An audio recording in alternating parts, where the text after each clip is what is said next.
ఇప్పటికీ ఒకప్పుడు పరమశివుడు రథమెక్కి వెడుతున్నప్పుడు ఆ రథం యొక్క ఇరుసు ఎక్కడ విరిగిపోయిందో ఆ పట్టణం ఇప్పటికీ ఉంది. అది చెంగల్పట్ అనేటటువంటి ప్రాంతం ఉంది ద్రవిడ దేశంలో, తమిళనాడులో. ఆ చెంగల్పట్టుకి దగ్గరలో దాన్ని ఇరుపక్కం అంటారు, ఇరుసు విరిగిపోయినటువంటి పట్టణము. ఆ పట్టణంలో ఇప్పటికీ పరమశివుని యొక్క రథం విరిగిపోయినటువంటి క్షేత్రము అని పిలుస్తారు. అది ఒకప్పుడు ఒక ఆశ్చర్యం జరిగింది ఆ ఊళ్ళో. ఆ చంద్రశేఖరేంద్ర సరస్వతి మహాస్వామి వారు కంచికామకోటి పీఠాధిపత్యం వహించినటువంటి రోజుల్లో రామేశ్వరంలో శంకరాచార్యుల వారిని నలుగురు శిష్యుల్ని ప్రతిష్ఠ చేయడం కోసమని రాజస్థాన్ లో పాలరాతి విగ్రహాలు తయారు చేయించి ఒక పెద్ద వాహనం మీద పెట్టి రామేశ్వరం పంపిస్తున్నారు. ఖచ్చితంగా ఆ వాహనం ఈ ఇరుపక్కం అన్న క్షేత్రం దగ్గరికి వచ్చింది. వచ్చేటప్పటికి ఇరుసు విరిగి, అప్పుడు శివుడి యొక్క రథానికి విరిగిపోయింది. ఆ శివుడే శంకరాచార్యుల వారిగా వచ్చాడు. శంకరాచార్యుల వారి మూర్తిని పట్టుకుని వాహనం వెళుతుంటే మళ్ళీ అదే పట్టణం దగ్గర ఇరుసు విరిగి, మూర్తుల్ని కిందకి దింపడానికి లేదు, వాహనాన్ని ఎత్తి ఇరుసు సరిగ్గా బిగించడానికి లేదు, మరమ్మత్తు చేయడానికి.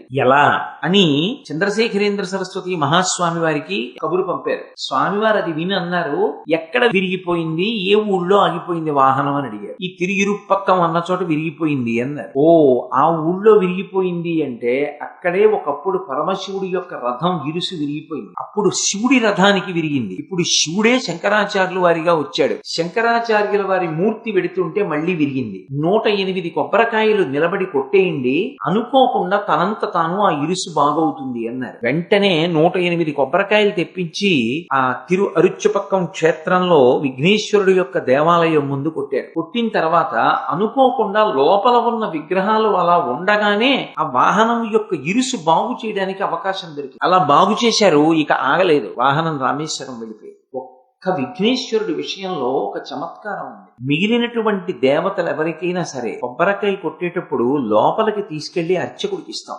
విఘ్నేశ్వరుడి విషయంలో ఆయన ఎప్పుడైనా చాలా ఇష్టపడ్డాడనుకోండి, నాకు కొబ్బరికాయ కొట్టమని కబురు చేస్తాడు. విఘ్నేశ్వరుడు బాగా ప్రీతి చెందాలి అంటే కొబ్బరికాయని లోపలికి తీసుకెళ్లే కొట్టాలని నియమం లేదు. దేవాలయం మూసేసి ఉన్నప్పటికీ కూడా దేవాలయం ఎదురుగుండా రహదారి మీద నిలబడి విఘ్నేశ్వరుడికి కొబ్బరికాయ చూపించి నేలకేసి కొట్టేస్తే దాన్ని పిల్లలు ఏరుకు తినేస్తే కొబ్బరి చెక్కల్ని సాక్షాత్తు విఘ్నేశ్వరుడు తినేసి.